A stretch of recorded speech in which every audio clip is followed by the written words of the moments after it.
Our workshop topic is evidence-based return to play functional testing following ACL reconstruction by Brittany Davis. And Gtalbotpaul. So our objectives for today is to cover our introduction and our anatomy of the ACL and the knee. We're going to cover isokinetic knee strength, and the best functional tests along with other functional tests that we found. So for our introduction, we're just going to talk about ACLs and recovery time in general. So think about how an ACL is torn and think about how you have to get it reconstructed through surgery. So the cause of ACL injury is trauma, which is forced knee valgus. Then you have non-traumatic, which is hyperextension, knee valgus and rotation, such as landing and cutting, or pivoting the wrong way. For recovery time, you can recover in as early as 5 months or as late as 8 to 9 months. In research that I read is that for the later 8 to 9 months, you're still going to have knee extension isn't going to be full, so you're still going to have to do rehab to make sure you get back up to that strength. Also, in research, it indicated that athletes who had poor strength pre-injury of an ACL tear to those who had good strength pre-injury were able to recover faster and perform the functional tests at ease. So if you had poor strength, then you would be on the later end in the 8 to 9 month range, but if you had good strength, you would be on the earlier 5 months range. So to cover the anatomy of the knee, or just more specifically the ACL, the ACL along with the PCL is intracapsular and extrasynovial, and the synovial membrane adheres to the anterior aspect and the sides of the ACL. So when the ACL is ruptured, since it's intracapsular, that's why your knees swells up really big, because it starts swelling from the inside and comes out. The ACL's attachments are the intercondylar region of the anterior tibia to the posterior medial aspect of the lateral femoral condyle and the anterior horn of the medial meniscus. So since it's attached on the medial meniscus, usually when ACLs are ruptured, the medial meniscus could go with it. The limiting factors of the ACL: it prevents mainly the anterior translation of the tibia on the femur. The anterior medial bundle is taut in full flexion and extension. The posterior lateral bundle is taut in full extension.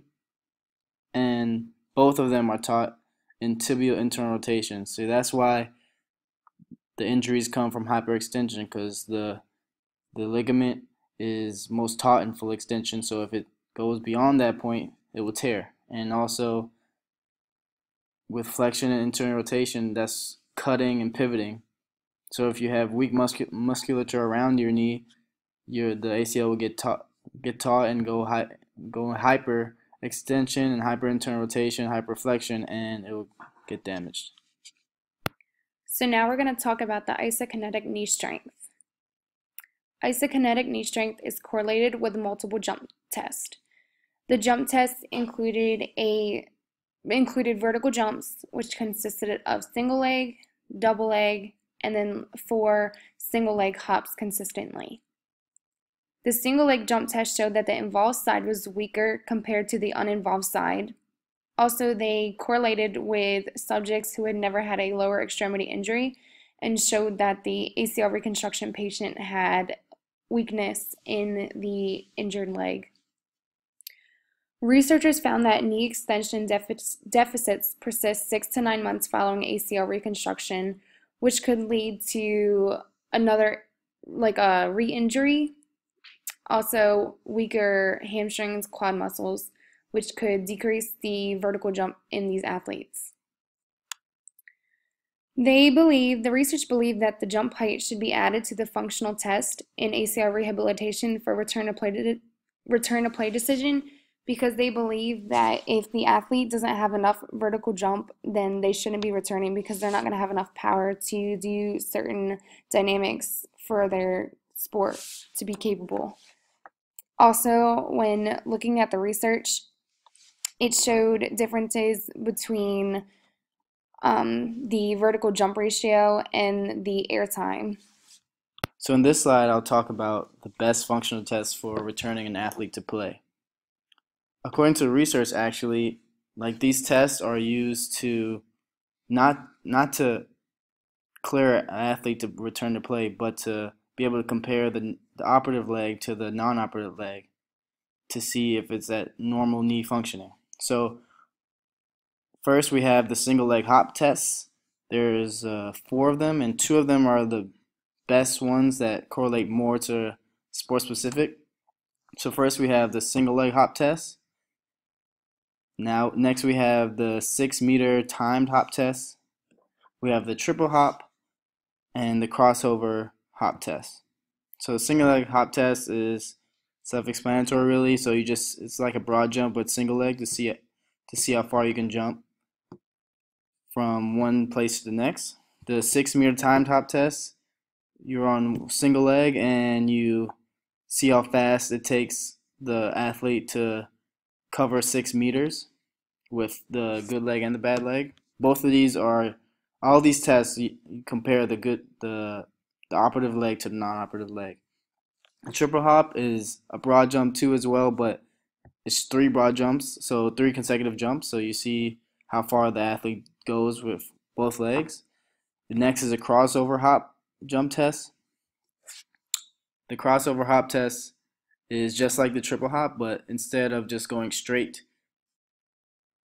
forward in the hops, you cross over a 15-meter line and you jump 3 times crossing over the line, and then you measure the length, the distance covered, and the star excursion balance test, which you can see in the picture here below and also over here to the right. For these tests, you ideally want the non-operative leg to meet the operative leg at 90%. So you would find out how far measure each leg. Say for example the single leg hop test. So they'll have 3 trials. Single leg hop with you do the non-operative leg first, and then you do the operative leg second. So you do 3 trials, you average the 3 trials, and then you divide the operative leg to the operative the non-operative leg no the operative leg to the non-operative leg, and then you times it by 100, and it should equal at least 90%. That shows that it's reported as normal knee functioning. Then this star excursion balance test. This shows reliable measures in preventing lower extremity injuries due to the fact of measuring the athlete's ability to control their posture in space. So use this test to see their level of kinesthetic awareness and proprioception. So other functional tests that you can do is called the square hop test.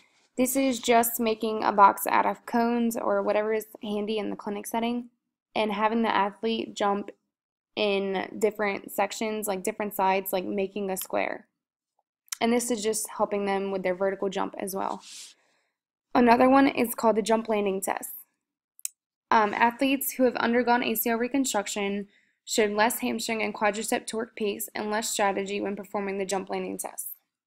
What this is indicating is that athletes don't have enough hamstring and quadricep strength to help them receive their maximum potential when doing a vertical jump. Okay, so in this slide, I'm going to talk about other functional tests. These weren't really talked about much in literature, but I saw in a video that was filmed by like a PT clinic that I'll show part of it at the workshop. But so it says in that video, like the first 6 to 9 weeks, you do 2-legged squat confidence test and a single leg balance test. So 2-legged squat confidence test. So the operative leg is on a scale, and you just elevate the other leg on like a book, and then you have the athlete squat down to 45 degrees, and you just see if there's any compensation. And say if the athlete's 120 pounds, it should be around 60 pounds on the operative leg to show that there's no compensations on the non-operative leg. The single leg balance test is just seeing if the athlete can stand on their operative leg for 30 seconds 3 times. You do it eyes open, eyes closed. This is just to see a gauge of where they're at, to see if you can clear them from maybe like, I don't think jogging is at this point, but clear them for the next level of their rehab. So now for 12 to 16 weeks, you have the single leg squat test. This is, you do 10 single leg squats to 45 degrees, and you're seeing if there's any knee valgus or anything like that. And if there isn't, if they can do 10 single leg squats easily, then they can be cleared to like go to running and stuff like that. Also for the single leg balance test, you're looking for any compensations, any shoulder dropping or hip dropping, and to see if they have no compensations. And then for 24 to 30 weeks, there's a left agility test, which is just a series of like sprinting and cutting, and just to see how the athlete has progressed over their rehab, to see if they're ready to go and return to play. So for clinical implications, you can, for all these tests, you can do tests and retests. So for example, you test the two-legged squat or the single leg balance at 6 weeks, and then you go through your rehab for the next 3 weeks, and then you retest it in 9 weeks. So you can implicate that with any ACL ACL rehab athletes in your clinic. So if you're doing a single leg squat test, you test 12 weeks and then you retest at 16 weeks. Also, we have objective results for return to play. So self-efficacy. So if you have a athlete that's not confident to go to return to play, but they're at their 6 months and they're just not ready to go to play. So you do these tests like as we had before, the single leg hop test and the 6-meter time test or crossover hop test. You can show him that his operative leg is 90% or even above, 90% to 100% normal knee functioning as his non-operative leg, and you can show him objectively that his knee or his leg is ready to go. So that might give him confidence. Also for physicians, this is data you can give them to show that the athlete is ready to progress in rehab and to progress to maybe go to jogging or be able to be cleared to play. Also, you can do this. You can just add these tests in your rehab protocol, just as maybe exercises to help strengthen the athlete. And here are our references. Me and Brittany did a lot of research, as you can see. The end.